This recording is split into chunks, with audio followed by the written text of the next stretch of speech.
So hello and welcome guys, मैं सकानी आपका हमारे चैनल से पे इन्वेस्टमेंट्स पे हरी स्वागत करता हूँ। ठीक है, जो आज का हमारा वीडियो है वो होने वाला है HDFC लाइफ के ऊपर। सो इस वीडियो में हम आपको बेसिकली जो इंश्योरेंस बिजनेस है उसके बारे में बताने वाले हैं कि इंश्योरेंस बिजनेस कैसे चलता है, मीन्स बेसिकली काम कैसे करता है, मीन्स उसके बारे में थोड़ा एक्सप्लेनेशन देने वाले। देन जो हमारी HDFC लाइफ ये जो कंपनी इंश्योरेंस बेचने वाली कंपनी है उसका हम आपको क्वालिटेटिव एनालिसिस करके सिखाने वाले। क्वालिटेटिव एनालिसिस क्या होता है? जो फंडामेंटल एनालिसिस होता है वो दो पार्ट में डिवाइडेड है, एक होता है क्वांटिटेटिव, एक होता है क्वालिटेटिव। सो जो क्वांटिटेटिव एनालिसिस है वो तो कोई भी कर सकता है। उसमें मीन्स आपको बेसिकली जो बैंक है उसकी जो क्वांटिटी, यानी बेसिकली अगर हम देखेंगे तो बैलेंस शीट पढ़ना पड़ता है, प्रॉफिट एंड लॉस स्टेटमेंट पढ़ना पड़ता है। सो वो सब नंबर तो कोई भी पढ़ सकता है, लेकिन हम इस वीडियो में आपको क्वालिटेटिव एनालिसिस करके दिखाने वाले। यानी बेसिकली बैंक की जो क्वालिटी है, उसकी जो प्रॉफिट होते हैं, उस प्रॉफिट की जो क्वालिटी है, बेसिकली प्रॉफिट कहाँ से आता है, कैसे आता है, उसको हम एनालाइज करने वाले। ठीक है, सो वीडियो पूरी लास्ट तक देखना है। वीडियो देख के आपको बहुत कुछ पता चलने वाला है, बहुत कुछ आपको सीखने को मिलने वाला है। ठीक है, और इस वीडियो में साथ ही साथ हम ये भी जानने वाले कि जो HDFC लाइफ कंपनी है वो बेसिकली ओवर वैल्यूड है क्या। ठीक है, तो चालू करते आज का मेरा वीडियो। लेकिन उसके पहले अगर आपने हमारे चैनल को सब्सक्राइब नहीं किया रहेगा तो प्लीज़ आप जाके सब्सक्राइब कर लीजिएगा, बाजू में बेल आइकन उसको दबा दीजिएगा ताकि हमारे चैनल कोई भी नई वीडियो आएगी उसकी नोटिफिकेशन साथ ही आपके पास आएगी। ठीक है, सो अगर हम देखेंगे किसी भी कंपनी को एनालाइज करने के लिए, यानी किसी भी कंपनी का फंडामेंटल एनालिसिस करने के लिए आपको तीन चीज़ बहुत ज़रूरी होती है। एक होता है क्वालिटेटिव एनालिसिस, एक होता है क्वांटिटेटिव एनालिसिस, और एक होता है नीचे वाला लाइक बटन दबाना। ठीक है, अगर आपने लाइक बटन दबा दिया तो बहुत खूब। ठीक है, तो अभी चालू करते हैं। अगर हम बात करेंगे इंश्योरेंस इंडस्ट्री की, कुछ सालों तक, यानी पहले के कुछ सालों तक, इंडिपेंडेंस के बाद यानी 1947 के बाद कुछ सालों तक इसमें सिर्फ LIC की मोनोपोली थी। LIC यानी life insurance corporation of India, यानी पूरे इंडिया में सिर्फ LIC ही इंश्योरेंस बेच सकता है, यानी बेसिकली लाइफ इंश्योरेंस बेच सकता है। लेकिन उसके बाद गवर्नमेंट ने प्राइवेट प्लेयर्स के लिए इस इंडस्ट्री को, बेसिकली सेक्टर को खोल दिया। उसके बाद हमें बहुत सारे नाम देखने मिले, मीन्स बहुत सारी कंपनियाँ आ गई, बहुत सारी। ठीक है, उन्हीं में से एक कंपनी है जिसको हम बोलते हैं HDFC लाइफ, जो कि एक बहुत अच्छी कंपनी, मीन्स ये बाकी सब कंपनियों से एक अलग कंपनी, क्योंकि उसका जो क्वालिटी है वो कुछ अलग ही है। ठीक है, अभी जानते हैं ऐसा क्यों है। लेकिन उसको जानने के पहले आपको इंश्योरेंस बिजनेस को थोड़े और तरीके से समझना पड़ेगा, मीन्स थोड़ा और डीप में जाना पड़ेगा। ये जो इंश्योरेंस बिजनेस होता है उसमें होता क्या है, उसमें बेसिकली रिस्क पूलिंग होता है। रिस्क पूलिंग यानी बहुत सारे बंदे आते हैं एक साथ, यानी लाखों करोड़ों बंदे एक साथ आते हैं, वो लोग प्रीमियम पे करते हैं, यानी वो लोग पैसा देते हैं। और बेसिकली ये जो लाखों करोड़ों लोग आए उनमें से किसी के ऊपर ज़्यादा रिस्क होता है, किसके ऊपर कम रिस्क होता है। जो कम रिस्क वाले बंदे होते हैं वो लोग भी उतना पैसा देते हैं, ज़्यादा रिस्क वाले बंदे होते हैं वो लोग भी उतना पैसा देते हैं। देन वो लोग पैसे का एक पूल बनाते हैं, यानी इंश्योरेंस कंपनी पैसे का एक पूल बनाती है। एंड देन उसमें से जो ज़्यादा रिस्क वाले बंदे होते हैं, या फिर कोई भी बंदा होता है जिसको कभी भी ज़रूरत पड़ती है, यानी बेसिकली उसको इंश्योरेंस क्लेम करने की ज़रूरत पड़ती है, तब उसमें से उसको पैसा निकाल के दिया जाता है। बेसिकली ऐसा करके मीन्स कम रिस्क वाले बंदे और ज़्यादा रिस्क वाले बंदे को साथ में ला के उनसे पैसा लेके वो लोग एक बड़ा सा पैसे का पूल बनाते हैं। एंड देन उससे बेसिकली जिस भी बंदे को कुछ भी प्रॉब्लम होती है उसको वो लोग पैसा देते हैं बेसिकली। ठीक है, ये जो कंपनी होती है, यानी जो इंश्योरेंस कंपनी होती है, वैसे ही काम करती है। इससे हमें पता क्या चलता है, इससे हमें पता यही चलता है कि जितने ज़्यादा बंदे इस पूल में आएंगे, यानी जितने ज़्यादा बंदे इस रिस्क पूल में आएंगे, हर एक बंदे को प्रीमियम उतना ही कम देना पड़ेगा। ठीक है, इसका मतलब यही है कि बहुत सारे कम रिस्क वाले बंदे अगर इस पूल में आ गए वो लोग को कम पैसे देना पड़ेगा, क्योंकि जो ज़्यादा रिस्क वाले बंदे वो लोग कम है इस पूल के अंदर। ठीक है, मीन्स अगर हम मोटा मोटी बात करें आपको जो रिस्क पूल है, यानी उसका जो साइज़ है वो आपको बढ़ाना पड़ेगा, यानी ज़्यादा से ज़्यादा लोगों को आपको अपनी इंश्योरेंस पॉलिसी बेचनी पड़ेगी।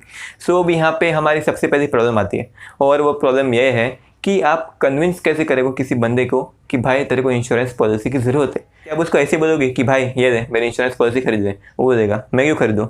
अब बोलोगे जब तुम मरेगा ना उसके बाद तेरे रिलेटिव्स को, बेसिकली तेरी फैमिली को पैसा मिलेगा। बोलेगा मैं क्यों पैसा भरूँ, वो लोग को पैसा देने के लिए मैं पैसा क्यों भरूँ। मीन्स बेसिकली कोई भी ऐसा क्यों करेगा। मीन्स पहले से समझ जाए, मीन्स आपकी जो इनकम है वो बहुत कम है और उसका जो मेन पैसा है वो एक्सपेंसेस में जाता है। आपके पास बहुत कम पैसा बचता है और वो पैसे को आप इंश्योरेंस में क्यों डालोगे। बेसिकली मीन्स डालना तो चाहिए, लेकिन आप क्यों डालोगे, मीन्स जो नॉर्मल बंदे वो लोग नहीं डालते। ठीक है, इसलिए यहाँ पे उनको कन्विंस करना, यानी हर एक बंदे को जाके इंश्योरेंस पॉलिसी बेचना बहुत मुश्किल बात है। पर यहाँ पे जो HDFC लाइफ है उसके पास यहाँ पे जो प्रॉब्लम है उसमें एक एडवांटेज है, उसके पास एक एडवांटेज है, और वो ये है कि बेसिकली जो HDFC लाइफ है वो HDFC बैंक के साथ मीन्स रिलेटेड है। यानी मीन्स बेसिकली जो HDFC बैंक है वो HDFC लाइफ की इंश्योरेंस पॉलिसी बेच सकती है। बेसिकली जो HDFC बैंक है उसके पास इतने सारे ब्रांचेस है, इतनी सारी उसके ऑफिसेस है। बेसिकली उसके पास इतने सारे अकाउंट भी होंगे, मीन्स बेसिकली उसके कस्टमर बहुत सारे। वो जो HDFC बैंक है वो HDFC लाइफ की इंश्योरेंस पॉलिसी उन कस्टमर को बेच सकती है, और ऐसा होता भी है। और बेसिकली ऐसी सिर्फ HDFC लाइफ ऐसी एक कंपनी नहीं है, ऐसी और भी बहुत सारी कंपनी, जैसे अगर हम बात करेंगे सो SBI लाइफ वो भी ऐसे करती है। बेसिकली उसके मीन्स जो SBI बैंक है उसके कस्टमर को वो लोग इंश्योरेंस की पॉलिसियाँ बेचते हैं, ठीक है। सो इसलिए जो HDFC लाइफ है उसके पास एक एडवांटेज है, लेकिन यहाँ पे वो बाकी सब कंपनियों से ज़्यादा बेहतर एडवांटेज क्यों है? वो इसलिए क्योंकि मीन्स बाकी सब जो बैंक होती है उसका जो मेन रेवेन्यू होता है, यानी उसकी जो मेन इंश्योरेंस की जो सेल्स होती है, उसकी जो इंश्योरेंस की जो सेल्स होती है वो मेनली इसी चीज़ पे डिपेंड करती है। यानी जितनी भी बैंक रिलेटेड इंश्योरेंस कंपनियाँ हैं उनकी जितनी भी सेल्स होती है वो मेनली उनके बैंक के ऊपर डिपेंड करती है। और HDFC लाइफ में भी ऐसा ही केस था। 2016 में उसकी जितनी भी इंश्योरेंस की सेल्स हुई थी उस सेल्स में से 75% सेल्स उसकी बैंक के ज़रिए हुई थी, ठीक है। सो मीन्स अगर वो बैंक सेल नहीं करता तो बेसिकली उसकी पॉलिसी बिकती नहीं, यानी मीन्स उसकी तकरीबन 1/4 पॉलिसी ही बिकती, बाकी से पॉलिसी बिकती ही नहीं। लेकिन अगर हम 2020 की बात करेंगे तो वो जो परसेंटेज है वो रिड्यूस होकर 55% तक हो चुकी है। यानी जो HDFC लाइफ है वो HDFC बैंक के ऊपर अपनी डिपेंडेंसी कम करते आ रहे हैं, और बेसिकली इसी वजह से जो HDFC लाइफ है वो बाकी सब बैंक रिलेटेड इंश्योरेंस कंपनियों के लिस्ट में मेरे हिसाब से ऊपर आता है थोड़ा सा, ठीक है। सो इसलिए उसके पास ये एडवांटेज है, और बेसिकली उसकी जो डिपेंडेंसी है वो बैंक के ऊपर कम भी होती जा रही है, ठीक है। सो बेसिकली जो HDFC लाइफ है वो बैंक के ऊपर अपनी डिपेंडेंसी कम करके अपना जो रिस्क है उसको थोड़ा कम कर रहा है। सो अभी जो इंश्योरेंस पॉलिसी की जो सेल्स थी वो नॉर्मली चल रही थी, लेकिन अभी जो कंपनियां थी उनको अपनी सेल्स बढ़ानी थी। सो अपनी सेल्स को बढ़ाने के लिए बेसिकली उन्होंने एक नया प्रोडक्ट निकाला जिसको हम बोलते हैं यूलिप यानी यूनिट लिंक्ड इंश्योरेंस प्रोडक्ट।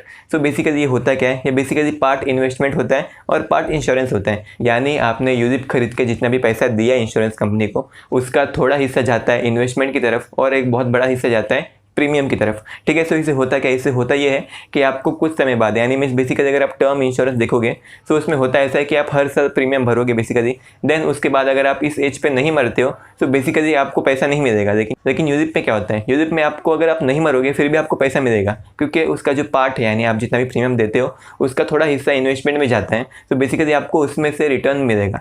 सो इसलिए बहुत सारे लोग बेसिकली यूलिप को खरीदते हैं क्योंकि उनको पैसा पाने के लिए मरने की ज़रूरत नहीं पड़ेगी।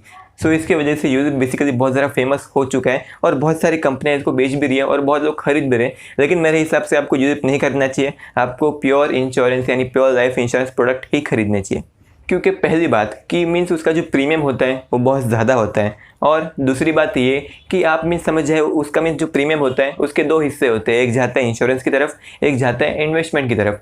सो अगर आप उसका जो प्रीमियम है उसका जो इंश्योरेंस वाला पार्ट है वो इंश्योरेंस में जाने दोगे और जो उसका इन्वेस्टमेंट वाला पार्ट है वो आप खुद से इन्वेस्ट करोगे, सो आपको बेसिकली उससे ज़्यादा अच्छे रिटर्न मिलेंगे अगर आपने हमारे चैनल को सब्सक्राइब किया होगा तो, ठीक है। सो आप प्लीज़ सब्सक्राइब कर दीजिएगा। सो बेसिकली मेरे हिसाब से इसलिए आपको यूलिप में इन्वेस्ट नहीं करना चाहिए क्योंकि आप खुद इन्वेस्टमेंट करके उससे अच्छा रिटर्न पा सकते हो, ठीक है। सो इसलिए मेरे हिसाब से आपको प्योर लाइफ इंश्योरेंस पॉलिसी ही खरीदनी चाहिए। लेकिन अभी यहाँ पे कैच ये है कि बेसिकली जो यूलिप होता है, यानी अगर कोई भी इंश्योरेंस कंपनी यूलिप बेचा तो उसके ऊपर उसको कम प्रॉफिट होता है, लेकिन जो प्योर लाइफ इंश्योरेंस पॉलिसी होती है उस पर उसको बेसिकली ज़्यादा अच्छा प्रॉफिट होता है। यानी यूलिप पे मार्जिन कम है और जो प्योर लाइफ इंश्योरेंस पॉलिसी होती है उस पर मार्जिन अच्छा खासा है। सो इसलिए बेसिकली जो HDFC लाइफ थी वो मेरे हिसाब से उसको एक एडवांटेज यहाँ पे भी है। वो क्यों है? क्योंकि उसने बेसिकली पहले से ही अपना जो पूरा कॉन्सेंट्रेशन था वो उसने जो प्योर लाइफ इंश्योरेंस पॉलिसी होती है उसको बेचने में लगा दिया, और उसने जितना भी मीन्स उसका जो सेल्स था वो यूलिप का जो परसेंटेज था उसको कम कर दिया। 2016 में HDFC लाइफ की जो इंश्योरेंस सेल्स थी यानी जो पॉलिसी की जो सेल्स थी उसमें 56% सेल्स यूलिप की थी, यानी उनका जितना भी रेवेन्यू था उसका आधा मीन्स आधे से भी थोड़ा ज़्यादा बेसिकली यूलिप से आता था। और 2020 की बात करेंगे सो उनकी जो यूलिप की जो परसेंटेज थी उनकी टोटल रेवेन्यू में से, टोटल सेल्स में से वो 26% हो गई, यानी बेसिकली 1/4 हो गई, 1/4 थोड़ा ज़्यादा मीन्स हम यहाँ पे 1/4 बोलेंगे। सो बेसिकली उनकी जो डिपेंडेंसी है वो यूलिप पे से भी हट रही है, यानी वो लोग सोच रहे हैं कि मीन्स बेसिकली हमें इस पर ज़्यादा मार्जिन मिल रहा है। जो प्योर लाइफ इंश्योरेंस पॉलिसी है उसको बेचने में ज़्यादा मेहनत लगती है लेकिन उस पर ज़्यादा अच्छा मार्जिन भी मिलता है। सो इसलिए हम उस पर ज़्यादा कॉन्सेंट्रेट करेंगे, जिसकी वजह से उनका जो टोटल सेल्स है उसमें जो यूलिप की जो परसेंटेज है वो कम होती जा रही है, जो कि एक अच्छी बात है। और वो अच्छी बात इसलिए है क्योंकि जो उनकी जो सेल्स है वो बढ़ती जा रही है, लेकिन जो उनके यूलिप की जो सेल्स की परसेंटेज है वो कम होती जा रही है। इसका मतलब उनका जो मार्जिन है वो अच्छा खासा होता जा रहा है। ठीक है। सो मेरे हिसाब से इसलिए इसी वजह से बेसिकली जो HDFC लाइफ है उसको यहाँ पे भी एक एडवांटेज मिलती है। एंड देन उसके बाद हम यहाँ पे बात करेंगे कोरोना वायरस की। सो जो कोरोना वायरस आया उसने मीन्स पूरी इंश्योरेंस सेक्टर की वाट लगा दी। मीन्स पूरी तरीके से तो वाट नहीं लगा दी, मीन्स थोड़ा जो सेल्स था वो डाउन कर दिया। सेल्स डाउन इसलिए कर दिया क्योंकि जो बेसिकली इंश्योरेंस पॉलिसी होती है वो मीन्स लोग ऑनलाइन नहीं खरीद सकते। मीन्स खरीद सकते ऑनलाइन, लेकिन मेनली लोग ऑनलाइन खरीदते नहीं है। उसमें बेसिकली एजेंट को घर घर जाके बेचनी पड़ती है, या फिर अगर बंदे बैंक में आएंगे तब जाके वो बैंक में से इंश्योरेंस पॉलिसी खरीद सकते हैं। जैसे हमने आपको बताया कि HDFC लाइफ HDFC बैंक से बेसिकली अपनी जो पॉलिसी वो बेच सकती है। सो अगर लोग बैंक में ही नहीं आएंगे, एजेंट लोगों के घर पे ही नहीं जा पाएंगे, एजेंट बाहर ही नहीं घूम पाएंगे बेसिकली, सो इंश्योरेंस पॉलिसी बेचेगी कैसे? ठीक है। सो इसी वजह से जो उनकी सेल्स थी वो बहुत कम हो गई, और जो उनका न्यू प्रीमियम था यानी नई बेची हुई पॉलिसी से जो प्रीमियम था वो तकरीबन 25% से 30% गिर चुका है, जो कि एक अच्छी बात नहीं है। क्योंकि इससे हमें पता चलता है कि उनकी जो इंश्योरेंस पॉलिसी की जो सेल्स है वो कम होती जा रही है। और साथ ही साथ इसके साथ में और भी प्रॉब्लम हो चुकी है, और वो प्रॉब्लम ये है कि बहुत सारे लोग अपने प्रीमियम पेमेंट के ऊपर डिफ़ॉल्ट कर रहे हैं। लोग जो उनका प्रीमियम पेमेंट है, यानी हमने जैसे इंश्योरेंस कंपनी को बोला था कि हम आपको हर महीने 1000 रुपया देंगे, देन उसके बाद आप अगर समझ जाए मैं मर जाता हूँ सो आप मेरी फैमिली को 50 लाख देना। तो बेसिकली जो 1000 रुपये लोग देते हैं उसको हम प्रीमियम बोलते हैं। सो अगर लोगों ने प्रीमियम देना ही बंद कर दिया तो बेसिकली उनका जो प्रीमियम वॉल्यूम है वो कम होते जाएगा, और बेसिकली ये भी एक अच्छा साइन नहीं है। लेकिन यहाँ पे कोरोना वायरस की वजह से एक और अच्छी चीज़ भी हुई है। वो अच्छी चीज़ क्या हुई है? वो अच्छी चीज़ ये हुई है कि बेसिकली जो फुल टाइम यानी जो प्रॉपर लाइफ इंश्योरेंस पॉलिसी है उसकी जो डिमांड है वो बढ़ चुकी है। क्योंकि अभी लोगों को लग रहा है भाई मुझे कोरोना हो गया, ऐसा हुआ वैसा हुआ, तो सो इसीलिए बेसिकली जो उनकी जो मेन पॉलिसी है, जो मैं बोल रहा हूँ मीन्स जो प्योर टर्म इंश्योरेंस पॉलिसी है उसकी डिमांड है वो बढ़ चुकी है। सो अगर बेसिकली जो इंश्योरेंस सेक्टर है उसमें अगर वो जो प्योर लाइफ इंश्योरेंस है उसकी डिमांड अगर बढ़ेगी तो उसका सबसे ज़्यादा फ़ायदा किसको होने वाला है?